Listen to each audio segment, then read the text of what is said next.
Dear my friend, အရင်တော့ကတော့တငယ်ချင်းများများရှိတဲ့ခံစားချက်ကိုအရင်ကိုတော့ပေါ်ကြခဲ့တာဘလို့ပဲဖြစ်ဖြစ်ငါတငယ်ချင်းတွေရှိရဲဆိုတဲ့စကားနဲ့ကိုပျော်ရွှင်စေခဲ့တယ်ဒါပေမဲ့အချိန်လေးကြာလာတော့အပေါ်ယံအပြုံးတွေကိုအမှန်မဟုတ်ဘူးဆိုတာကိုတဖြည်းဖြည်းနဲ့မြင်လာတယ်အဲ့ဒီနောက်ပိုင်းငါတော့ပေါက်လာတယ်လူများချင်းမလို့တော့ဘူးဆိုတာကိုဘက်ကခက်ရပြီးမှဆက်ဆံရတဲ့မိတ်ဆွေမျိုးတဲ့ကိုယ့်ရဲ့မူရင်းပုံစံကိုလက်ခံပေးနိုင်တဲ့သူတယောက်ပဲပို့တန်ဖို့ရှိရဲ့တယောက်ပဲဖြစ်ဖြစ်စိတ်ရင်နဲ့ငါဘက်မှာရှိရဲဆိုတဲ့အာမခံချက်လေးပေးနိုင်ရုံနဲ့တဲ့လောကကြီးတစ်ခုလုံးကိုပိုင်ဆိုင်ရတယ်လို့ပါပဲအခုတော့ငါလိုချင်တာအများကြီးတော့မဟုတ်တော့ပါဘူး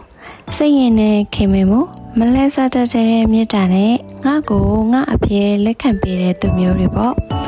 တကယ်လို့အဲ့လိုမိတ်ဆွေမျိုးတည်းရောက်တာရှိနေပြီဆိုရင်ငါကတော့လောကကြီးထဲမှာအပျော်ရွှင်ဆက်ရတော့လို့ပဲလို့ခံစားရတယ်။တရောရှိနေပြီလား?